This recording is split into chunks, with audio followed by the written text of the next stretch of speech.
Então, nós temos hoje a doutora Dani Sampaio, que atualmente exerce as atividades como psicóloga e guiana, transpessoal e palestrante, várias casas espíritas do nosso estado. Seja bem-vindo.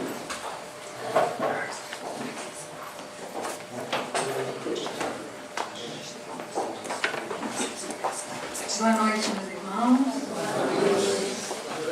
É sempre uma alegria nos reunirmos em torno do Evangelho de Jesus. O ar está especialmente purificado depois dessa nossa tempestade vespertina. Sentimos então esse clima agradável, somos contemplados por um ar mais purificado. E teremos então uma noite de estudos. Estamos em dezembro, e em dezembro nós podemos sentir, não só depois das chuvas, mas em geral uma atmosfera mais suave, menos densa. E isso se dá porque é um mês onde comemoramos o nascimento de Jesus. E o que acarreta isso nas pessoas, religiosas ou não? Elas são convidadas nesse mês de dezembro a em algum momento pensar em Jesus. Quando recebe por WhatsApp, pelo Facebook, alguma mensagem que se refere ao Mestre, quando vê algum cartaz, recebe algum cartão, enfim. De alguma forma ela é tocada por essa mensagem. E é um mês onde nós vamos ver muitas pessoas fazerem aquilo que durante o ano inteiro postergam. Doações, caridades, compra alguma coisa para uma cesta básica, presenteia algum ser que necessita. E nós vamos percebendo então que essa atmosfera que se faz mais suave não é por conta de, eu já ouvi muitas vezes, que é um mês onde Jesus vem à Terra. Já ouvi várias vezes, alguns irmãos possam também ter ouvido. Dezembro é um mês que Jesus visita a Terra, por isso nos sentimos mais fraternos. E aí nós temos uma visão diferente. Dezembro é um mês onde nós nos abrimos para a presença de Jesus. Porque Ele está conosco todo o tempo. Ele é o governador planetário, Ele está com todos nós, através dos seus mensageiros, através do seu evangelho, através do nosso pensamento, se assim quisermos. Só que somos nós que nesse mês nos abrimos para essa doce e suave vibração de Jesus. Mas de qualquer forma é um mês onde nós podemos usá-lo para reflexão, para pensarmos nesse Mestre, mas precisamos tirá-lo da cruz. Porque muitos de nós ainda mantêm Jesus na cruz. Precisamos tirá-lo para o nosso patamar diuturno, para a nossa vida. Então, quando nós pensamos em Jesus, nós podemos pensar no Jesus histórico, no Jesus personagem histórico. Nós vamos ver que Napoleão Bonaparte é um dos personagens históricos mais bibliografados, contando com em torno de 250 mil biografias a respeito de sua vida, de sua saga, de suas guerras, de suas batalhas. É um personagem bem bibliografado, bem relatado na nossa história.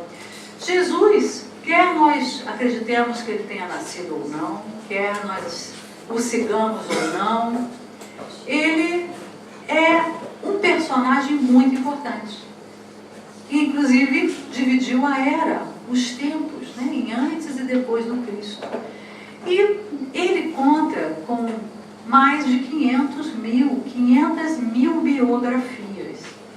Então, nós até podemos não acreditar, achar que talvez não tenha vivido de fato, que seja mito, mas não podemos negar a sua importância para todos nós, na história universal.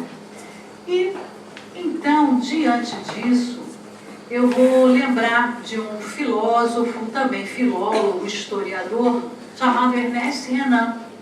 Ernest Renan, ele estudou, ele é francês, e estudou lá no século XIX numa escola eclesiástica. Ele teve tamanho trauma, tamanha decepção dentro dessa escola que ele passou a ser ateu. Mas sua irmã, que era católica, diante de uma grave enfermidade, teve que se recolher para umas paragens onde ela foi se recuperar em lugares remotos, não próximos à França, e ela se deparou então nessas paragens com o cristianismo mais puro e ficou encantada, ela que já era cristã, muito mais, porque ali ela encontrara as pessoas falando de um Jesus que ela não conhecia. Sendo católica, ela tinha a imagem de Jesus como o próprio Deus, como alguém muito longínquo, como um ser supremo que estaria muito longe dela. E ela fica então encantada e escreve ao seu irmão Ernesto que se ele queria falar contra Jesus, ele precisava conhecer esse Jesus que ele não conhecia. Não o Jesus da cruz, mas o Jesus com o qual ela tinha se deparado. E como ele houvera aprendido hebreu, que ele poderia então estudar sobre Jesus na língua primitiva e aí sim poder falar mal de Jesus. Assim ele o faz por alguns anos e edita um livro em 3 volumes chamado A Vida de Jesus. E ele reúne os seus contemporâneos literários, céticos, ateus e surpreende a todos quando ele começa proferindo um discurso a respeito da obra que estava lançando, e ele começa com essa frase: Jesus, um homem incomparável. E é esse homem incomparável de Ernest Renan que nós precisamos falar e trazer para junto de nós. Esse Jesus homem, sim, que tomou um corpo de carne e veio à Terra para nos mostrar através de seus exemplos tudo aquilo que Deus já nos entregara, as suas leis, as leis que regem a todos nós. Essas leis que quando nós não a cumprimos, nós adoecemos, nos desequilibramos, deprimimos, temos transtornos psíquicos vários, temos somatizações no corpo. Essas leis que estão sim dentro do nosso Evangelho segundo o Espiritismo, mas também estão no Alcorão, no Bhagavad Gita, na Torá, em toda a natureza também. Porque são as leis que regem o universo e não apenas um corpo de lei. Então a diferença é que Jesus veio não só falar dessas leis, não só nos ensinar através de uma fala, mas da sua própria exemplificação, para que nós, quando estejamos diante de qualquer situação difícil, possamos recorrer a esse Jesus homem, que viveu como nós, e que se deparou com situações que nós nos deparamos. E para toda situação nossa, nós podemos recorrer a Jesus. O tema do estudo da noite de hoje é Jesus e castidade. Um tema diferente, que a gente não ouve falar diuturnamente. E ele está dentro do livro Jesus e Você, de Eduardo do Couto Ferreira. Esse autor, em cada capítulo, ele traz um tema da contemporaneidade, mostrando um ensinamento de Jesus, uma passagem bíblica, e dali discorrendo. E é um exercício bacana, porque nós podemos, desta forma, encaixar os ensinos de Jesus na nossa vida diária. E hoje nós vamos ver um pouquinho dessa dinâmica nesse tema, Jesus e castidade. Muitos devem estar se perguntando, mas castidade não tem a ver para o nosso dia a dia? Vamos já chegar lá. Só para citar, quem também faz isso, trazendo Jesus e algum tema da contemporaneidade para estudo, é Joana de Ângeles, Espírito, que é mentora do nosso querido Divaldo Pereira Franco.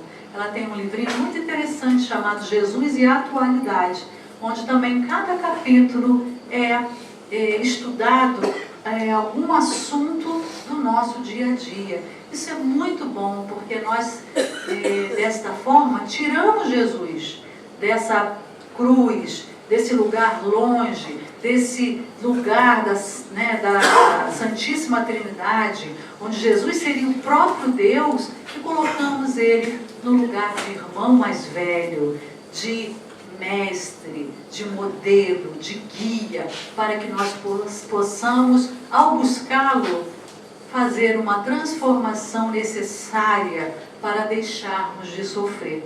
Porque não é isso que queremos? Queremos deixar de sofrer.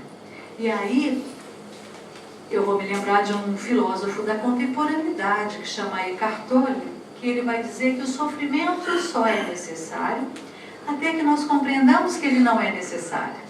E como é que nós vamos compreender que não precisamos sofrer? Estudando o Evangelho, colocando o Evangelho em prática. Porque Jesus, como eu disse, ele é o maior em tudo. Então também foi o maior psicólogo que já passou pela Terra. Hannah Wolff, que é uma psicoterapeuta alemã, tem um livro chamado Jesus, Psicoterapeuta, onde ali ela relata as experiências que teve de ser um consultório psicológico ao colocar para o seu paciente palavras do Evangelho. Além de psicóloga, também é teóloga, então fica fácil ela trazer essa aproximação. E ela percebeu que quando dava aula aos seus pacientes, e depois os encontrava, eles relatavam que num momento difícil, de dificuldade em suas vidas, posterior à psicoterapia, eles lembravam, não do que Hannah havia dito em terapia, mas das palavras de Jesus que ecoavam em seus íntimos, para percebermos a dinâmica da passagem desse mestre em nossas vidas. Muito bem disse Gilson a respeito das curas, nem Jesus curava ninguém. Então nós não esperemos que a casa espírita nos cure, que o passe nos cure, que a água frutificada nos cure, que os tratamentos espirituais nos curem. Isso é parte, são ferramentas, isso é para somar a nossa busca pela nossa autocura. Porque Jesus, quando curava alguém, quando patrocinava uma cura, ele, primeira coisa, antes de curar, ele perguntava: tu crês que eu possa te curar?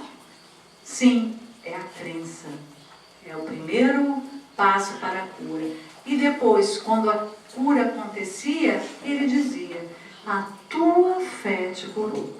Demonstrando que é algo em nós que tem que ser movimentado em direção a essa cura.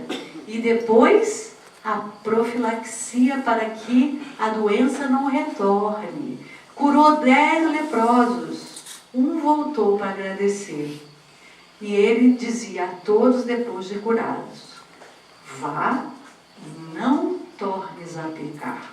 Ou seja, não adianta você ficar curado de uma mazela espiritual ou física e continuar procedendo da mesma forma. Ser egoísta, ser raivoso, ser agressivo. Porque é você que está se adoecendo.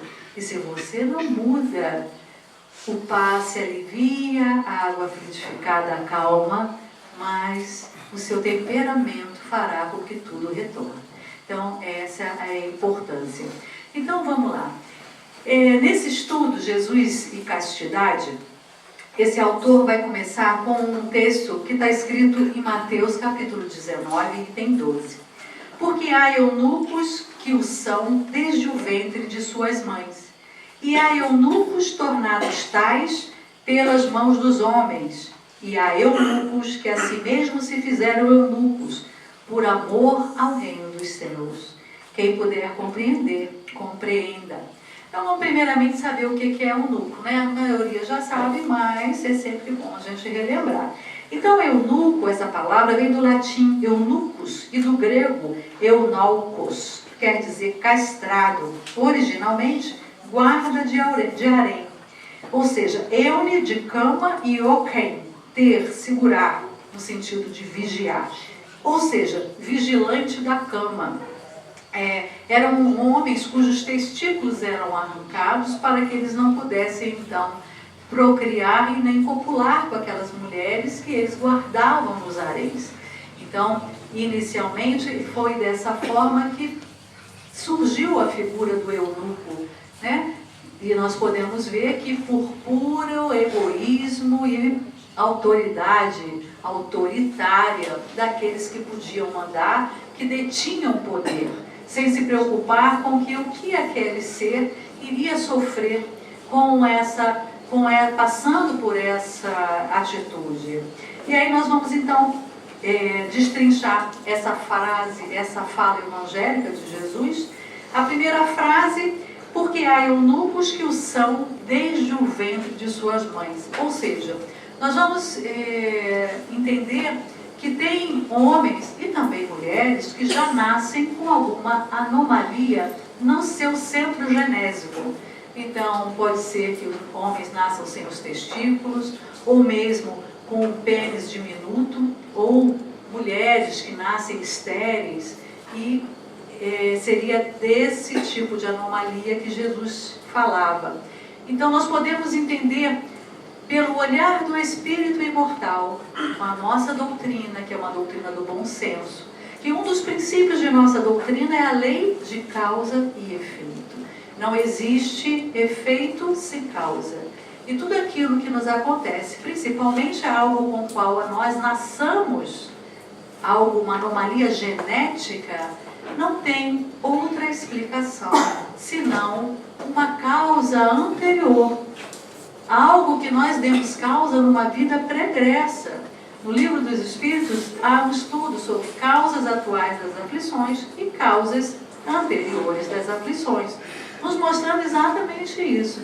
Se uma criança nasce portadora de uma anomalia desta natureza, na área genética, nós podemos pensar, e aí abro um parênteses, nada nós podemos afirmar, foi isso ou foi aquilo. Eu já ouvi pessoas dizendo, afirmando coisas que nós não podemos. Tudo são hipóteses, né? Podem ser diversas causas, podem ter diversas explicações. Uma delas é que possa ser que esse ser que nasce eunuco, ou seja, sem condição de ter uma vida sexual dita normal, pode ser que essa pessoa tenha, em uma vida pregressa, usado mal as suas faculdades sexuais. Então, o que acontece conosco, espíritos imortais? Nós temos um corpo espiritual chamado perispírito. Temos esse corpo que todos nós vemos uns dos outros, temos a essência que somos nós, espíritos, e entre um corpo e outro nós temos um corpo espiritual, que quando desencarnamos, esse corpo visível nós sepultamos ou cremamos e vamos voltar para casa de posse do perispírito e a essência que somos nós. Então esse corpo espiritual, ele é grafado, ele é marcado por todos os nossos atos, morais principalmente. E forma neste corpo memórias. Quando nós usamos do nosso livre-arbítrio e fazemos coisas negativas, fazemos mal ao outro, tudo isso que nós fazemos fica gravado nesse nosso corpo. Então, se eu uso mal a minha área sexual, meu sexo, para seduzir de uma forma egoística, para corromper, se em outra existência aquele ser estuprou, ele corrompeu, se prostituiu, enfim, fez algo de nocivo ao outro, principalmente, mas também a si mesmo, ele vai lesar esse seu perispírito nessa área. E o que isso acontece? Nós temos um pesquisador, doutor brasileiro, que tem diversos livros para quem quiser estudar o assunto, doutor Hernani Guimarães Andrade, que cunhou um termo para esse nosso corpo espiritual, chamando de MOB, Modelo Organizador Biológico. Porque é exatamente isso. Então nós vamos reencarnar. E ao nos ligarmos ao novo corpo que está sendo formado na barriga da mãe, esse espírito transmite as informações através desse perispírito de tudo que é necessário para o novo corpo. Então, as anomalias, elas não são aleatórias, né? Nós não temos alguns, por exemplo, algumas anomalias em um cromossomo. Aconteceu, na hora de formar, aquele cromossomo deu problema, do nada. Não existe. É um espírito que necessita daquela anomalia e que então ele atrai, diante da sua necessidade, o corpo necessário, o corpo que ele precisa.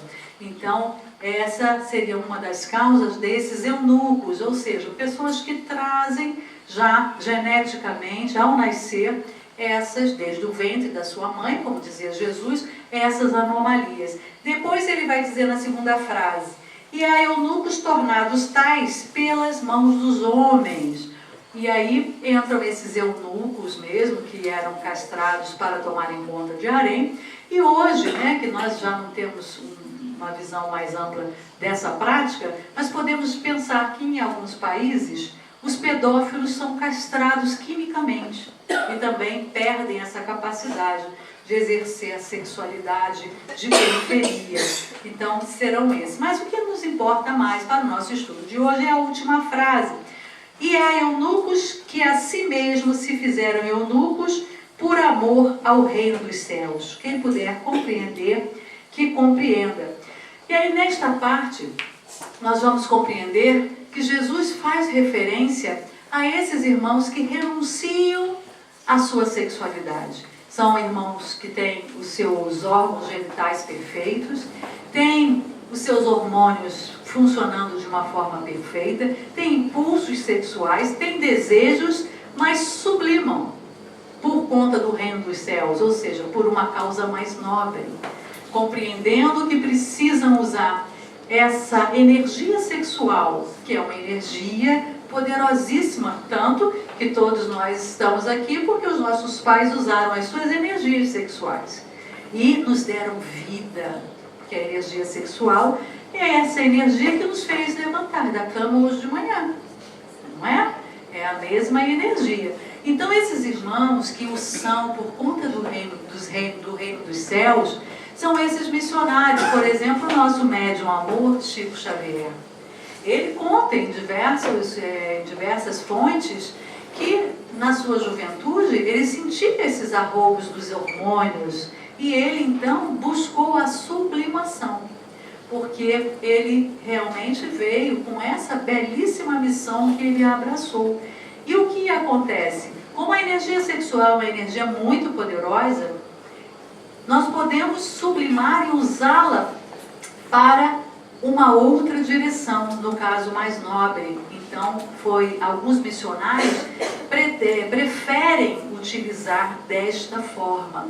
E nós vamos ver que, às vezes, as pessoas já vêm com essa missão. Já é, em geral, essas grandes missões, já é um planejamento que nós fazemos antes de reencarnar. E tem outros também que, ao longo da vida, escolhem fazer essa sublimação por N motivações e também por conta de quererem se doar por uma causa maior do que o próprio sexo individual. E aqui eu abro então um parêntese. Durante essa minha caminhada no Espiritismo, que já vão alguns anos, pouquinhos, desde os 19, eu percebia muitos trabalhadores do movimento espírita, muito atuantes, mas que negligenciavam suas famílias. E aí eu percebia que a causa era bonita, mas se nós temos família, essa é a nossa primeira missão. Por isso Jesus fala, os eunucos que assim se fizeram por conta do reino dos céus, mas então tem que se manter desta forma. Então, se eu quero, e aí eu conheço uma pessoa, até uma paciente, uma menina nova, que tem esse anseio. Então ela diz: eu não quero nem me relacionar com ninguém. Olha, vejo a maturidade e a responsabilidade, porque eu não quero despertar no outro algo que eu não vou dar seguimento, porque eu quero abraçar uma causa humanitária, eu quero me dedicar a uma causa humanitária. Então, ela está escolhendo ser eunuco por conta do reino dos céus. e utilizar essa poderosa energia para uma causa humanitária. Nós vamos ver outros casos, né? Vários deles. Irmã Dulce, vários religiosos, Madre Teresa de Calcutá, o nosso querido Divaldo, e outros tantos religiosos e não religiosos também. Vários cientistas que abrem mão de terem uma família e por conta de uma causa maior. Agora, muitas pessoas fazem confusão com 3 palavras: castidade, abstinência e celibato, como se fossem as mesmas coisas, e não são. Abstinência, nós podemos nos abster de alguma forma e nos abster do sexo, e nem assim sermos castos, porque castidade pressupõe pureza. Nós vamos ver que temos muitas notícias de alguns religiosos que têm abstinência sexual, mas que cometeram abusos, pedofilia e tudo mais. Então, nós vemos que não é a mesma coisa. A abstinência é uma das faces da castidade, mas não é a mesma coisa. Porquanto nós vamos ter casais que fazem sexo e é um sexo casto. Porquanto é um sexo respeitoso, no sentido de respeitar o ser que ali está, de ter uma comunhão, de fazerem aquele sexo baseado num amor, num ideal maior, e não para aplacar o seu próprio prazer hedonista, individual. Então, nós vamos ver outra face, que seria o celibato. Celibatário é aquele que não se casa. E muitas vezes não é por conta do reino dos céus, é por egoísmo. Nós temos, um ilustre personagem chamado Dom Juan, um celibatário. Não se casava. Por quê? Para poder fazer o seu romance livremente com várias e várias mulheres. Então é um assunto que nós devemos avaliar. Se nós temos uma família e queremos nos dedicar a uma causa, é bonito, é válido? Sim, certamente. Mas não devemos nos esquecer que dentro da nossa vida de sociedade, a família tem que vir em primeiro lugar. Depois, o trabalho, que é o que dá o sustento e promove o bem-estar da família que abraçamos. E depois, então, o trabalho na casa espírita. Agora, é claro que nós precisamos arrumar um espaço para tudo isso, se quisermos, porque senão vamos dizer, não, eu tenho uma família, então eu não posso trabalhar na casa espírita. E não é desta forma. Eu digo em termos de nós não podemos abandonar a família que construímos e por conta de abraçarmos esse reino dos céus. Porque, na verdade, o nosso primeiro compromisso é com o próximo mais próximo. Então, não adianta nós irmos fazer trabalhos humanitários e abandonarmos aqueles que nos comprometemos e que necessitam de nós. E esse é o nosso primeiro apelo. Falar também nessa sexualidade, hoje nós vamos perceber que muitas pessoas também confundem sexo com amor. E sexo não é amor. Como amor não é sexo. O que nós precisamos buscar para nós, que estamos buscando uma moralização dos nossos seres, é exatamente fazer sexo com amor. E só quando este amor estiver presente. Mas compreender que sexo e amor são duas coisas distintas. E que o sexo, inclusive, está muito mais próximo da raiva do que do amor.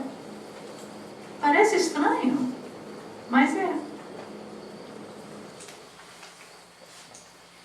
Muitas pessoas me falam, até no consultório, eu adoro quando eu brigo com minha mulher ou com meu marido, porque depois o sexo é bom.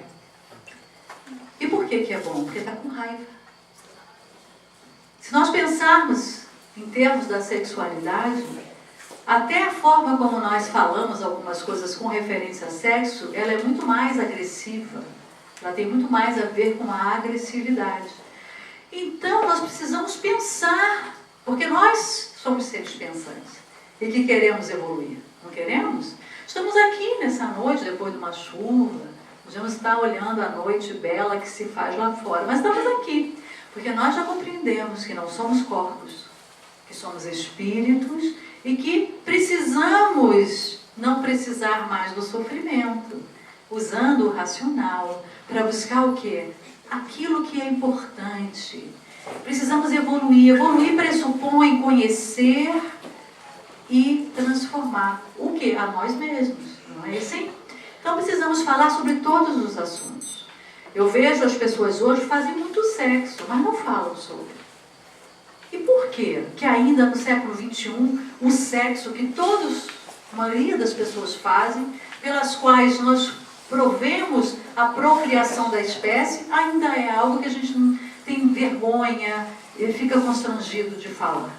Precisamos falar entre os casais, dentro das famílias, conversar com os filhos, como algo normal, como falamos do tempo, porque assim nós vamos nos esclarecer. Então, quando eu falo que nós deveríamos fazer sexo com amor, e precisamos então pensar, não, mas eu estou nessa relação, estou conhecendo, eu ainda não amo, então não vou fazer sexo, não é isso que eu estou falando. Eu estou falando que nós precisamos ter responsabilidade conosco e com o outro. Porque um ato sexual é uma mistura de almas. Nós temos um encontro. E isso é muito sério. Nós podemos despertar no outro algo que nós não vamos corresponder. Então é uma responsabilidade. Tudo aquilo que nós dermos causa, nós teremos que nos responsabilizar. Então nós precisamos pensar, enquanto seres que estamos evoluindo, o que representa a sexualidade em nossas vidas. Porque nós estamos muito ainda sendo dominados por esse instinto que há em nós. E nós já não podemos mais fazer como os animais. Um animal, quando entra no cio, esta é uma ordem irrecusável da natureza, da biologia daquele corpo. Ele arrebenta a corrente, ele morde o dono, por exemplo, um cachorro, ele pula de uma altura, ele é capaz de escalar um muro, porque aquela ordem do cio é irrecusável, é biológica. Michael Douglas fugiu. Para nós não. Para nós não. E muitas vezes nós agimos como se assim o fosse.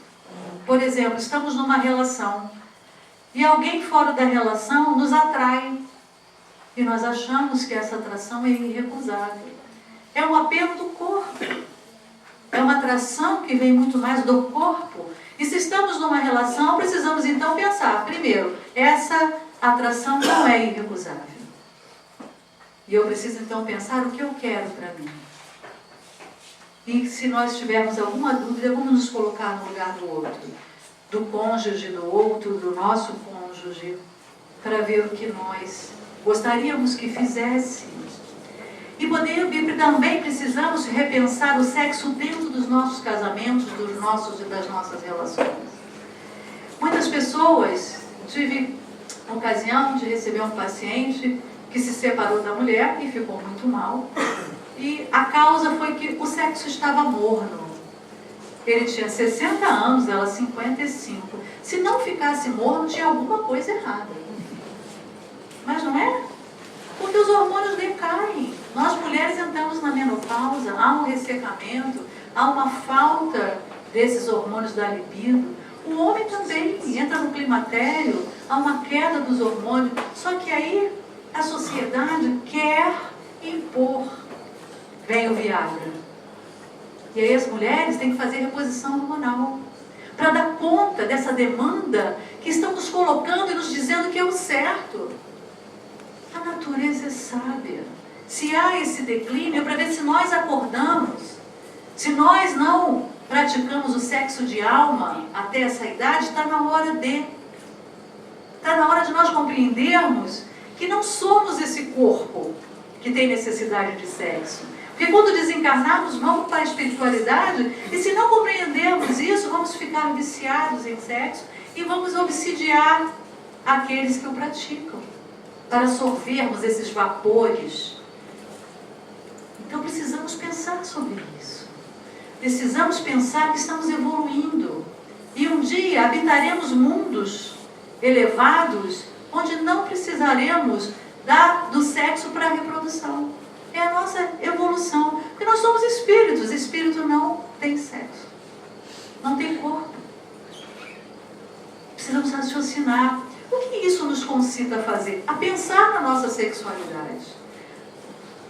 Eu vejo casais pautados do sexo. Se o sexo fosse o mais importante, os casais jovens não teriam problema. Não é assim? Que fossem muito sexuados, tivessem uma libido forte, eles não teriam problemas. E é assim que acontece? Não é, né? E se nós vamos pensar, só para nós vermos o grau de importância do sexo, porque, meus irmãos, o sexo, ele só serve para procriar. Ah, mas tem um prazer. Ele só tem prazer, porque senão nós não faríamos. Porque dá um trabalho danado. Se não tivesse prazer, a maioria de nós não fazia sexo. Ah, tem que fazer um filho. Ai, que chato isso. Então, Deus sábio bota ali uma zona de prazer no homem e na mulher, que é lógico, nós não somos assim desde as primeiras encarnações. Eu não quero dor, eu quero prazer. Ele sabe porque nos criou. Então coloca as zonas de prazer, prazer legítimo, que nós temos direito, foi dado por Deus.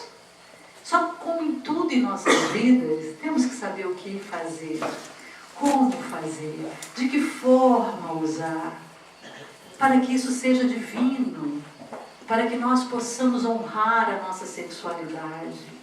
E se formos pensar na importância que o sexo tem em nossas vidas, comecem a pensar as coisas mais importantes, as ocasiões mais importantes, que vocês ficaram mais felizes, que deu mais planificação ao ser. Para pensar se em algum momento foi um orgasmo. Muitos vão pensar no nascimento do primeiro filho, no casamento, quando conseguiu ver o resultado de uma cura, quando formou um filho, quando nasceu um neto. Acho difícil, pode ser até que alguns irmãos tenham tido um orgasmo de tamanho, de uma tal grandeza, com uma pessoa tão especial, que realmente possa se lembrar. Mas no geral, os atos que ficam na nossa memória emocional, são aqueles que planificam o espírito imortal. São os encontros de alma. Nós precisamos valorizar isso. Não estou dizendo que nós, que somos encarnados, que estamos ainda nesse patamar evolutivo, que somos ainda muito imperfeitos e necessitamos de sexo, ótimo. Não estou dizendo que não vamos praticar, mas vamos pensar sobre, para dar o valor que ele tem, como reprodutor da espécie, como aproximação dos seres. É isso mesmo, é essa energia atrativa que acaba nos juntando. Ela é necessária. Mas o que eu estou dizendo é que nós precisamos começar a sublimar. Como é que nós sublimamos? O que é sublimar? Dentro da química, sublimar é um fenômeno que faz com que um determinado elemento passe do estado sólido para o gasoso, sem passar pelo estado líquido. Isso seria a sublimação dentro da química. O que eu posso lembrar aqui que faz isso? O gelo seco, ele evapora, ele não derrete. Então, ele sublima. E a naftalina. Você põe pedrinhas de naftalina num canto, quando você vai ver, ela some. Ela não fica líquida, não escorre, ela evapora. Então, sublimar o sexo é dar esta importância. Dentro da psicologia, sublimar é um mecanismo de defesa, descrito por Freud, esse grande psicanalista, vienense, que abriu as portas da sociedade para se falar de sexo. Pecou um pouquinho pelo exagero, que para ele tudo é sexo. Mas veio o Dr. Jung e amenizou. Enfim, mas nós devemos muito a ele, porque depois de Freud a gente já pode falar de sexo mais abertamente.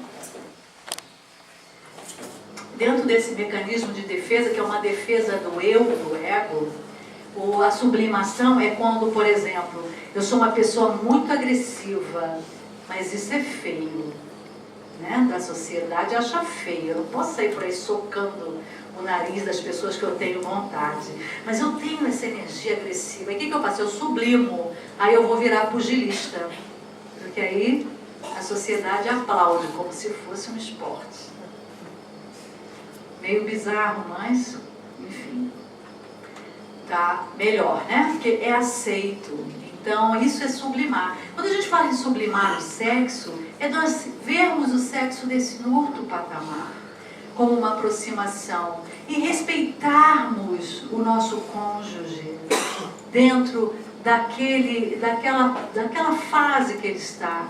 Por exemplo, se tiver alguma doença, um homem, por exemplo, entra, tem um câncer de próstata, faz uma cirurgia, um dos efeitos da cirurgia de próstata, das consequências quase que já previstas, é a falta da ereção, né?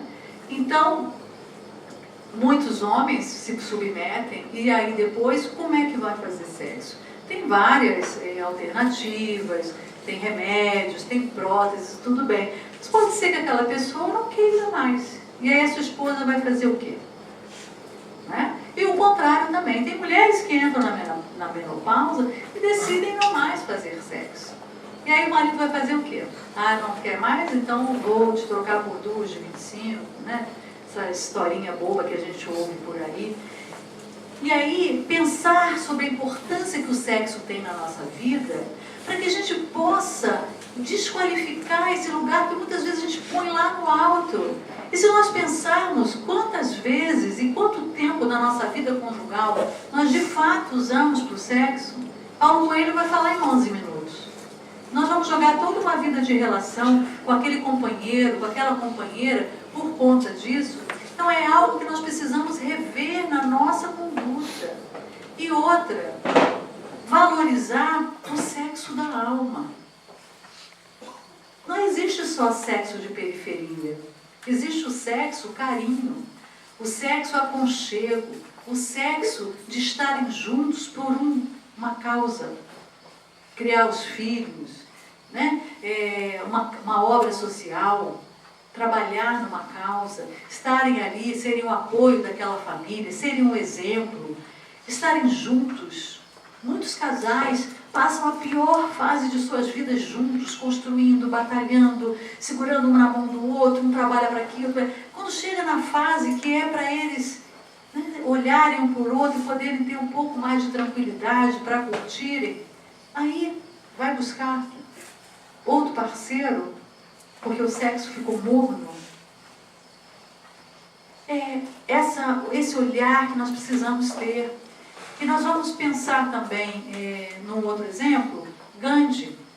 Esse grande pacifista chamado Mahatma Gandhi, né, que libertou a Índia com a sua postura de não violência. Gandhi casou aos 14 anos, sua esposa tinha 13. Um casamento arranjado, como é feito dentro do hinduísmo, e eles então tiveram 3 filhos. Depois de ter 3 filhos, Gandhi, porque abraçou uma causa humanitária, quis dar o divórcio à sua esposa porque ele não queria mais fazer sexo. Ele percebeu que o amor que ele tinha por aquela esposa não necessitava mais copular com ela, porque já tinham tido 3 filhos, não queriam mais ter filhos. E ele percebeu que aquilo não era um ato de amor, era um ato desnecessário. Ele a amava, a cuidava, mas entendia se ela quisesse então procurar um outro marido. Mas ele não queria mais fazer sexo. Queria usar toda a sua energia sexual, energia de vida, de vigor, de construção, para a causa que abraçou. E assim ele fez, virou celibatário, aliás, virou casto. E a sua esposa então vira para ele e fala assim: você pode viver sem sexo? Eu também posso. E o seguiu. Acho que mais tarde eles acabaram se divorciando, mas não por isso. Então, só para nós começarmos a repensar algo que, para nós, às vezes está no patamar, e não estou dizendo para ninguém tirar a importância do sexo de onde está, não. Só para nós pensarmos, refletirmos, se estamos dando a devida importância ou se estamos adentrando um patamar que o que vai acontecer se nós não revermos os nossos conceitos a respeito de tudo. Uma coisa interessante, Janice, é exatamente não limitar a questão da libido só à sexualidade, senão não teremos revoluções, não teríamos artistas, não teríamos cientistas, não teríamos descobridores. E sublimar essa energia sexual não é conter, porque muitos também acham que vão abafar essa sexualidade, não é isso. Pessoas que têm problemas na sua sexualidade é diferente desta castidade. Eu estou dizendo pessoas que têm a sua sexualidade normal, porque muitas pessoas, porque receberam educação castradora, têm problemas na sua sexualidade. Isso é um outro assunto, aí não, nós precisamos resolver. Se nós temos algo que não é natural e espontâneo em nós, se é algo que nos envergonha, que nos traz qualquer desconforto ao falar ou pensar, nós precisamos buscar ajuda psicológica. Não é dessa privação que eu estou falando, né? Mas voltando, nós precisamos pensar nesse patamar que nós colocamos, a importância da sexualidade, porque nós precisamos evoluir. Não é assim? Nós evoluiremos. E para nós evoluirmos, nós precisamos mudar em tudo. E essa é só mais uma área que nós precisamos rever. Como está? Qual a importância que eu dou? Porque quanto mais animalizados, mais materializados, mais importância o sexo tem para nós. Não tem nenhum problema quanto a isso. Se o sexo ainda é muito importante para alguém, é só olhar e falar, não, ainda é muito importante para mim. Ótimo. Assim como eu, nessa encarnação, não vou conseguir não comer os bichinhos, peixinhos, camarõezinhos e tudo mais. Eu já conversei com ele, eu falo, nessa encarnação não dá, já não como os boizinhos, os franguinhos, os porquinhos, mas os peixinhos, o povo que vem da aguinha eu não consigo. E se eu fizer, eu vou sofrer, porque eu ainda não consigo. Assim é em todos os aspectos da nossa vida. Se o sexo ainda é muito importante para algum de nós, é só observar e perceber por que é tão importante. Certa feita eu tive um paciente, um homem, e o problema dele é que ele amava demais a mulher, tinha uma libido muito acentuada e ele queria fazer sexo de manhã e de noite, e a esposa não. Então ele procura a terapia. E na terapia ele percebeu, ele foi uma criança que ele nunca foi tocado. Nunca foi tocado, ele nunca recebeu o carinho da mãe nem do pai. Foi criado um pouco na casa da avó, um pouco na casa da tia, a mãe trabalhava, pegava de noite, já botava para dormir, e era uma pessoa muito seca, muito agressiva, de trato rude, tinha que trabalhar muito, e ele assim cresceu, sem toque. Por que isso aconteceu? E na terapia a gente viu. A busca dele por sexo não era sexo. Era carinho, era toque, mas ele não sabia. E os homens em geral, nós mulheres ainda somos mais, a gente é mais melosa, a gente se encaixa, pede carinho, reclama se não tem. O homem não. O homem acha que a sua virilidade vai ser abalada se ele pedir um cafuné, se ele deitar no colo da esposa e pedir um carinho. Ele não sabe nem o que é isso muitas vezes. Então ele acha que para receber um carinho, ele precisa do sexo. E era o caso desse paciente. Ao ele se dar conta que a sua busca era uma busca de carinho, de afago, de aconchego, a sua necessidade de sexo diminuiu. Então, é só para nós pensarmos, e que na evolução, conforme nós vamos evoluindo, nós vamos ficando menos apegados à matéria. Nós tendemos a dar menos importância às coisas que nós dávamos antes. Foi o que aconteceu com Gandhi. Ao caminhar, ao abrir a sua mente, aprimorar, ao buscar esse patamar mais elevado de condição humana, ele percebeu que aquilo não tinha mais importância em sua vida. Então ele buscou algo diferente. Então é esse convite que eu faço aos irmãos. Não vamos repetir o que já fazíamos sem reflexão, porque os Espíritos vão nos dizer que nós já poderíamos ter avançado muito mais do que avançamos, mas nós não percebemos que já podemos. Nós achamos que não somos capazes disto ou daquilo, e já somos. Só que é mais fácil repetirmos aquilo que viemos repetindo através, né, das encarnações, as mesmas respostas. Então eu vou casar, vou ter filho, vou fazer sexo. Então é isso que eu tenho que fazer. Então não para pensar, como esse meu paciente. E eu vou contar para vocês. Ele se tornou uma pessoa mais tranquila, mais feliz. Ele foi reclamar, ele veio com uma queixa de que queria se separar e tinha um conflito interno, porque ele amava, mas queria se separar. Esse foi o motivo que ele me procurou. Mas, na verdade, ali tinha um grande sofrimento interno dessa busca pelo sexo, que ele mesmo não identificava. E ao se deparar com aquilo que o movia, que ele não enxergava, ele foi então mudar na origem. Muitas vezes nós mexemos na consequência, e aí não mudamos o padrão. Então, se essa esposa resolve fazer sexo da forma que ele gostaria, ele ia continuar sendo uma pessoa angustiada, ele ia continuar sendo uma pessoa ansiosa, porque tudo isso decorria de algo que estava dentro dele mal trabalhado. Então, ao ele perceber que o que ele queria da mulher era o carinho daquela mãe que não teve, ele se apaziguou. Então, aí na terapia é feito todo esse trabalho de ressignificação desse afeto. E outro, ele não falava com a mãe há 5 anos. Então, com a terapia, ele se reaproximou dessa mãe, ele fez as pazes com essa mãe. Então, tudo isso estava saindo da forma do sexo. Era uma forma de compensar, era uma forma errada dele sentir internamente um conforto que ele buscava. Então é esse o convite que eu faço aos irmãos. Nós não podemos mais repetir as coisas sem saber por quê. Porque senão ficamos igual aquela história que eu acho que eu já contei aqui, mas eu gosto tanto que eu vou contar de novo.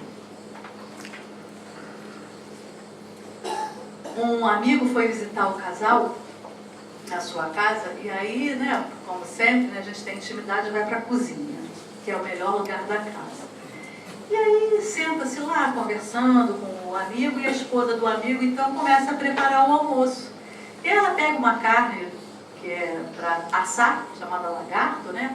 Quem cozinha aí um pouco vai saber. E o amigo está olhando, né, ali, aquele ato, eles conversando animadamente. E a mulher então tira as 2 pontas da carne, assim, do lagarto, para fazer assado. E o visitante acha interessante e pergunta: por que você tira as pontas dessa carne para assar? Aí ela olha para ele: não sei, eu aprendi assim. Ela tem aquele espanto de quem, nossa, que louco, é assim que faz, né? E ela: eu não sei, minha mãe me ensinou assim, é assim que eu faço, foi assim que eu sempre fiz. Mas ela fica um pouco encafifada, e o seu marido também, olhando aquilo: é mesmo, você sempre faz isso, por quê? Não sei, a minha mãe me ensinou. Enfim, eles almoçam, a carne fica deliciosa, aqueles que gostam de carne vão estar aí salivando, e tudo bem.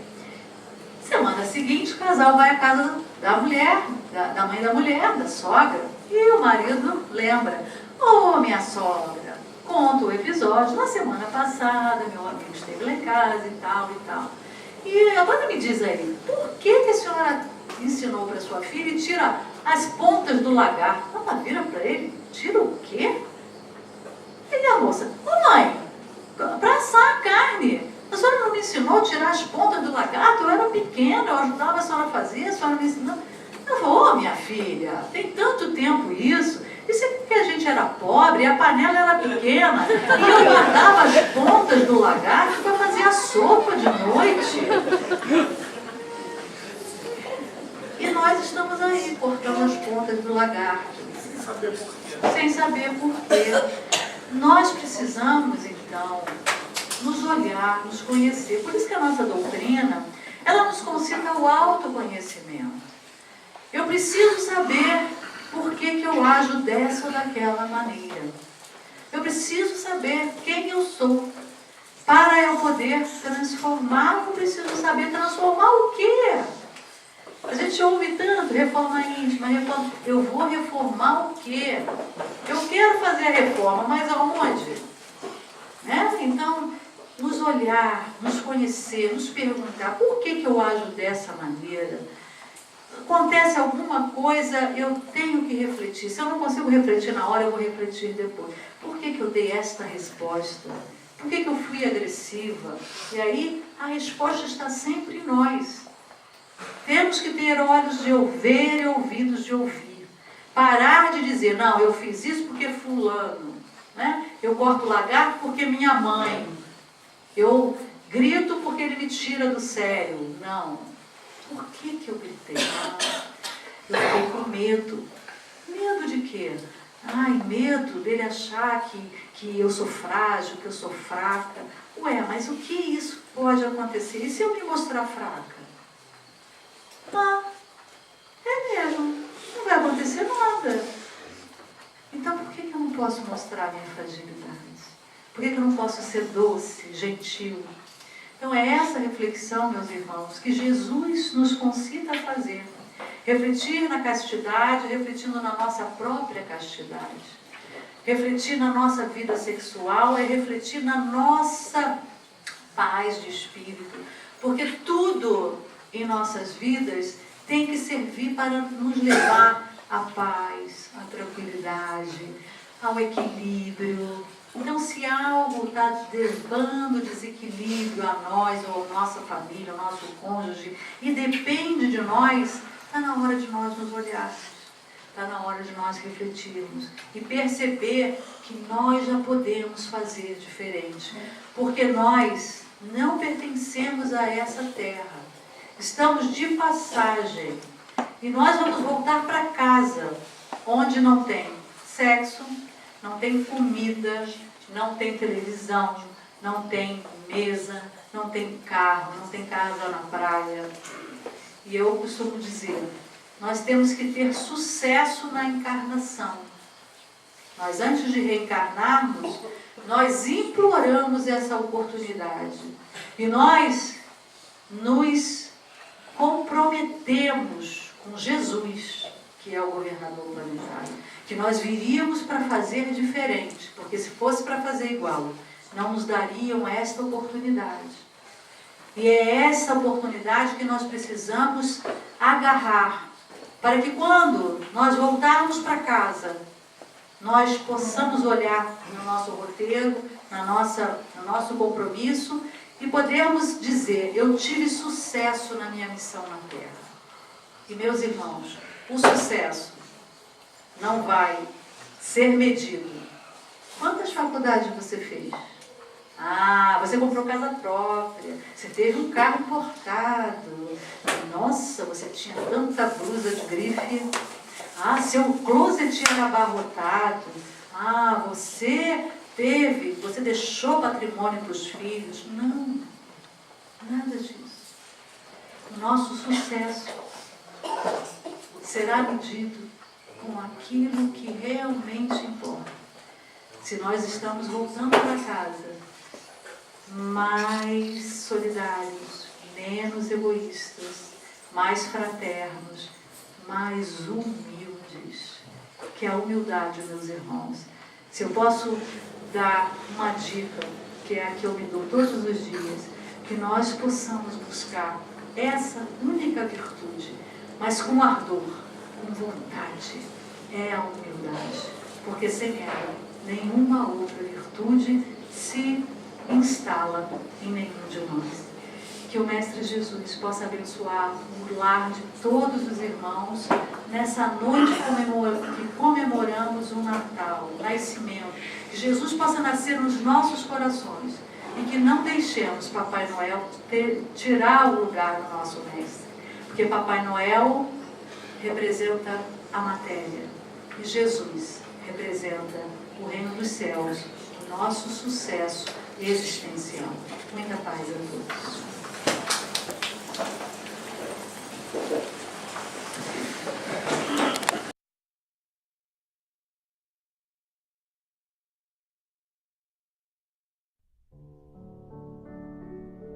Mensagem psicografada por Geraldo Lemos Neto, ditada pelo Espírito José Martins Peralva Sobrinho, em reunião pública no Centro Espírita Luz, Amor e Caridade, na noite de 23 de novembro de 2012. Prece do Natal.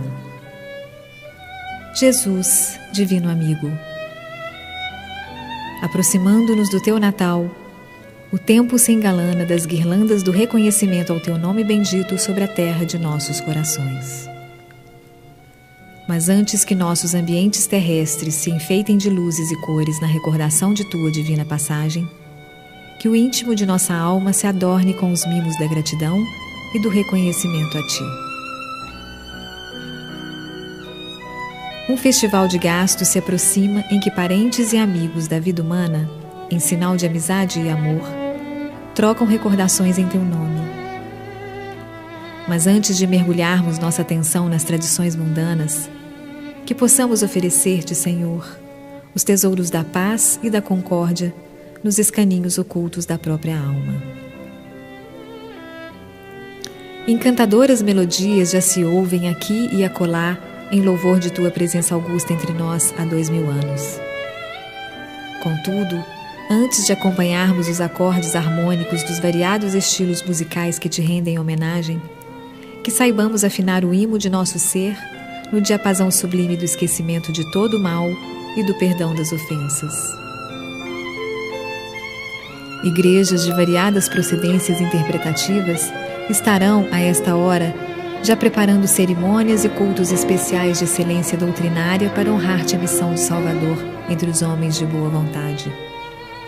Entretanto, bem antes que nos integremos por nossa vez nas nobres solenidades da fé terrena, que o nosso espírito em genuflexão saiba Te honrar o nome no altar da consciência tranquila e em paz por seguir-Te a mensagem de libertação espiritual nos exemplos da própria vida.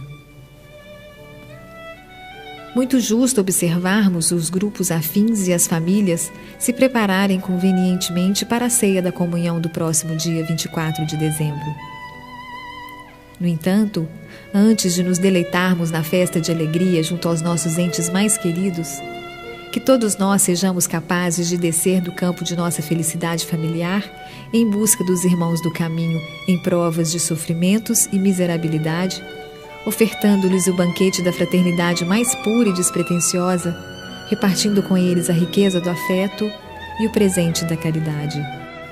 Amado Jesus, Tu que foste a própria representação do sol de Deus em nossas almas misérrimas, devedoras dos enganos infelizes de séculos imemoriais, e não obstante Te dignaste ao supremo sacrifício de apagar-Te em Tua justa grandeza moral, fazendo-Te irmão da humanidade sofredora e aflita, induze-nos, Divino Mestre, a seguir-Te o sublime exemplo de descer para levantar e esclarecer, aliviar e amparar, distribuir e consolar, em nome de Deus, nosso Pai Celestial. A Tua vida seja para nós todos, os espíritos que já acordaram para o dever de retificar o próprio caminho e acender a própria luz, o roteiro inovidável através do qual nos pautemos sempre, em nossas próprias vivências, pelos parâmetros sublimes do Teu Evangelho de amor e luz.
Rei divino, na palha singela, porque te fizeste criança diante dos homens, quando podias ofuscá-los com a grandeza do teu reino, soberano da eternidade, porque estendeste braços pequerruchos e tenros aos pastores humildes, mendigando-lhes proteção, quando o próprio firmamento te saudava com uma estrela sublime emoldurada de melodias celestes.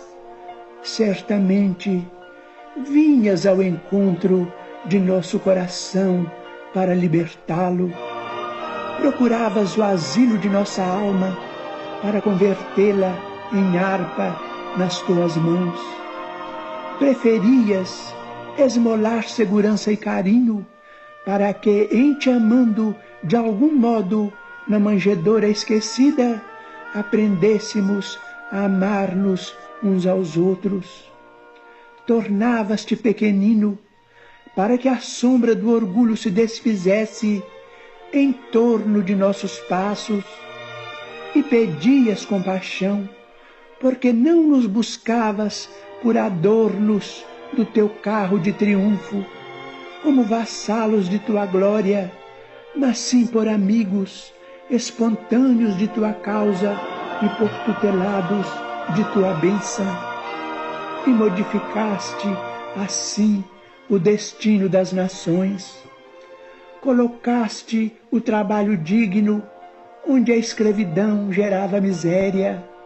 Acendeste a claridade do perdão onde a noite do ódio assegurava o império do crime, e ensinaste-nos a servir e a morrer para que a vida se tornasse mais bela.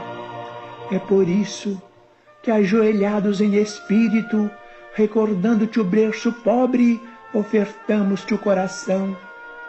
Arranca-o, Senhor, da grade de nosso peito, enferrujado de egoísmo, e faze-o chorar de alegria no deslumbramento de tua luz. Conduze-nos ainda aos tesouros da humildade, para que o poder sem amor não nos enlouqueça a inteligência, e deixa-nos entoar o cântico dos pastores, quando repetiam em pranto jubiloso a mensagem dos anjos: glória a Deus nas alturas, paz na terra e boa vontade para com os homens.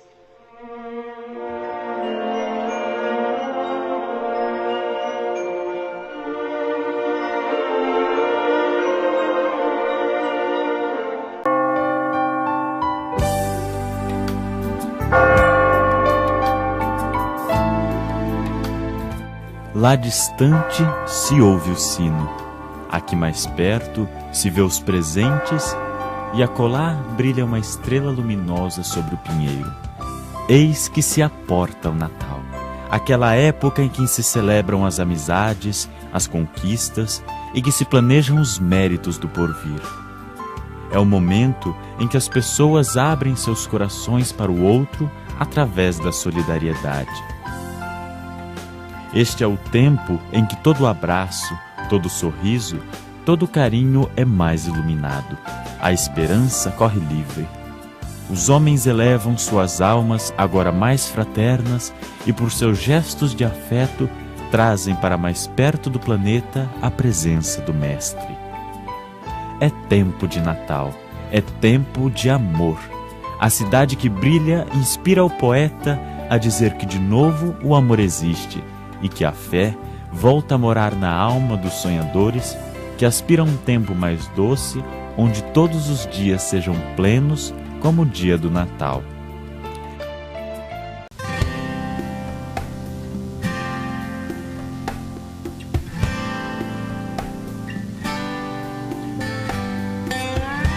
Você pode ter defeitos, ser ansioso e de vez em quando ficar irritado. Mas não esqueça que a sua vida é a maior empresa do mundo. Só você pode impedir que vá em declínio. Muitos lhe apreciam, lhe admiram e o amam. Gostaria que lembrasse que ser feliz não é ter um céu sem tempestade, uma estrada sem acidentes, trabalho sem cansaço, relações sem decepções. Ser feliz é achar a força no perdão, esperança nas batalhas, segurança no palco do medo, amor na discórdia.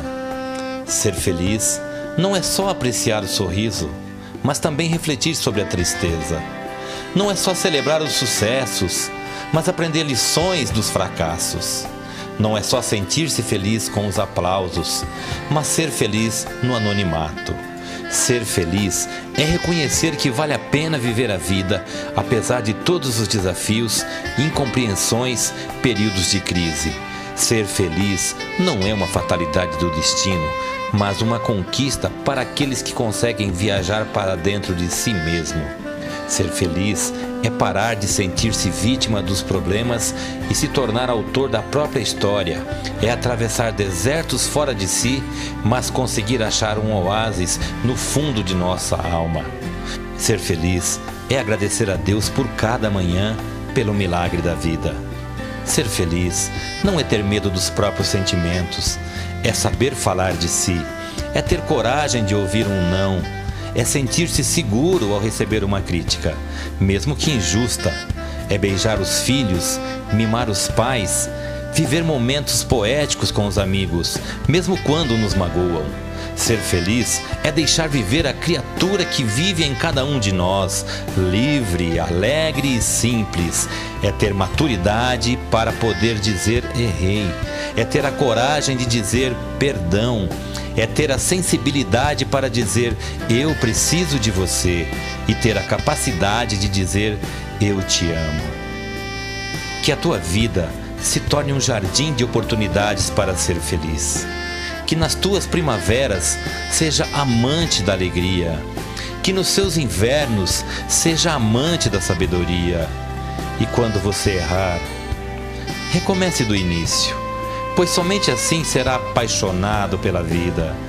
Descobrirá que ser feliz não é ter uma vida perfeita, mas usar as lágrimas para irrigar a tolerância, utilizar as perdas para treinar a paciência, usar os erros para esculpir a serenidade, utilizar a dor para lapidar o prazer, utilizar os obstáculos para abrir janelas de inteligência.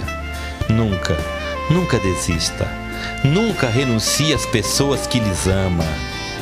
Nunca renuncie à felicidade, jamais. Pois a vida, meu amigo, a vida é um espetáculo incrível. Feliz Natal, feliz Ano Novo. Deus abençoe a todos vocês.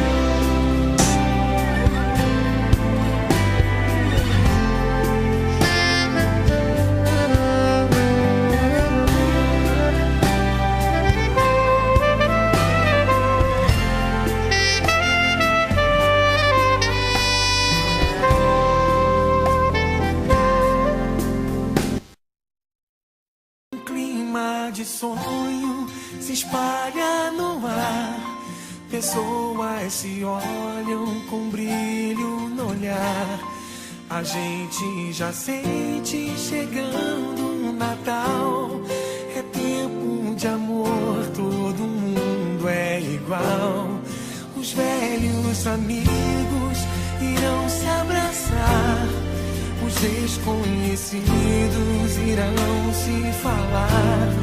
E quem for criança vai olhar pro céu, fazendo um pedido pro velho Noel. Se a gente é capaz de espalhar a alegria, se a gente é capaz de toda essa magia, eu tenho certeza que a gente podia fazer com que fosse Natal todo dia. Se a gente é capaz de espalhar a alegria, se se a gente é capaz de toda essa magia, eu tenho certeza que a gente podia fazer com que fosse Natal todo dia.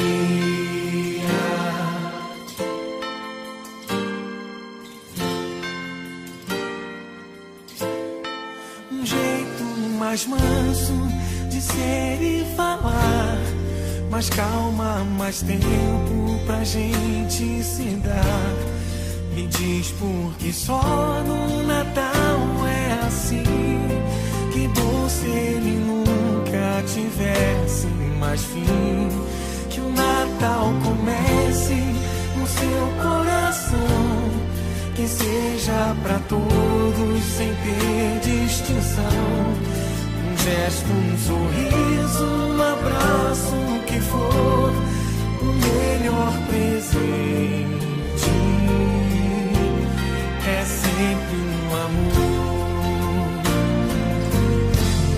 Se a gente é capaz de espalhar a alegria, se a gente é capaz de toda essa magia, eu tenho certeza que a gente podia fazer com que fosse Natal todo dia. Se a gente é capaz de espalhar a alegria, se a gente é capaz de toda essa magia, eu tenho certeza que a gente podia fazer com que fosse Natal todo dia, Natal todo dia,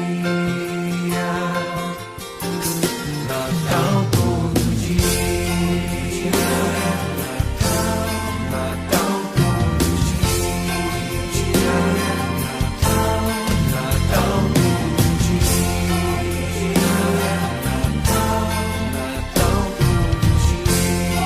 dia, Natal todo dia.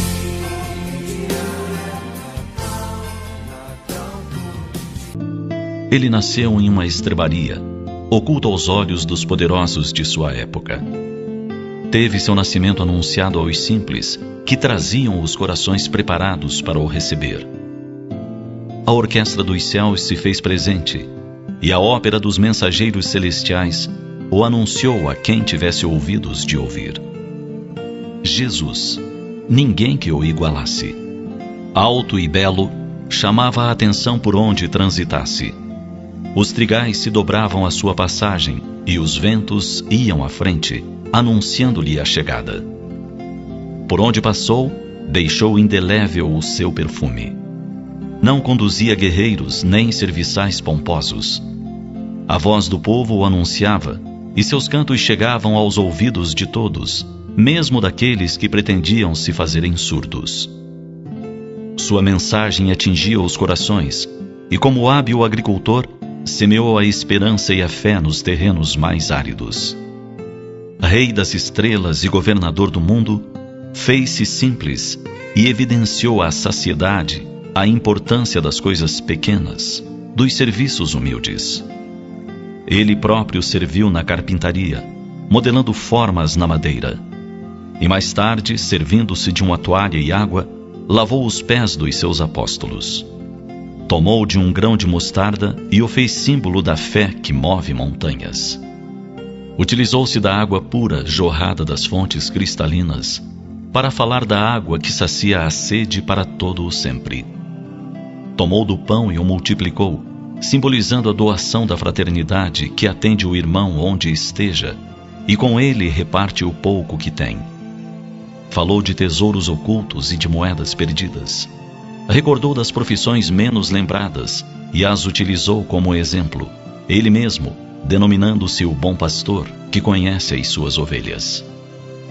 Ninguém jamais o superou na poesia, na profundidade do ensino, na doce entonação da voz, cantando o poema das bem-aventuranças no palco sublime da natureza. Simples, mostrava sua sabedoria em cada detalhe, exemplificando que os grandes não necessitam de ninguém que os adjetive, senão sua própria condição. Conviveu com os pobres, os deserdados, os considerados párias da sociedade, tanto quanto visitou e privou da amizade de senhores amoedados e de poder. Sempre nobre, porém simples e humilde.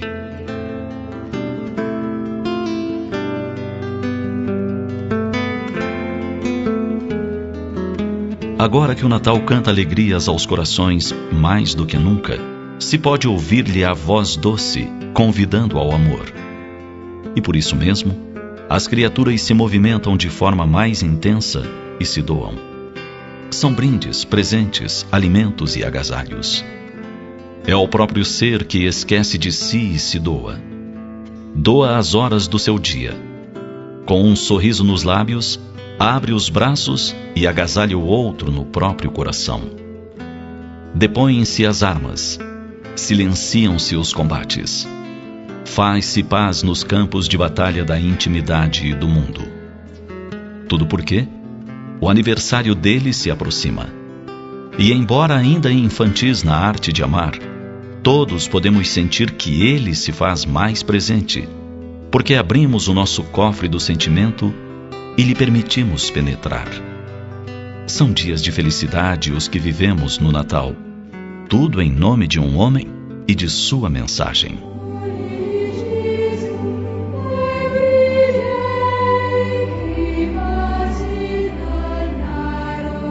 Ah, Jesus! Como seria bom se de uma vez para sempre todos pudéssemos te entender e fazer Natal permanente em nossas vidas.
Stand the light. One day I'll fly away, leave all this to yesterday.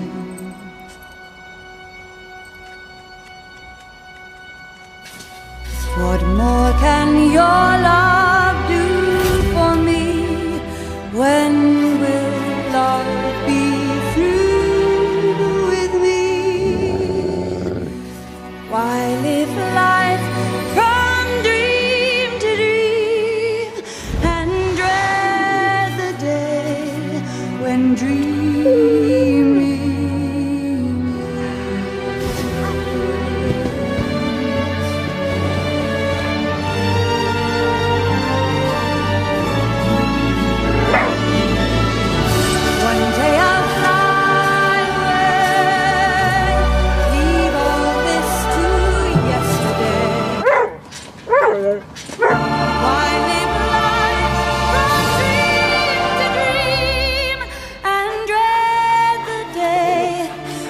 dream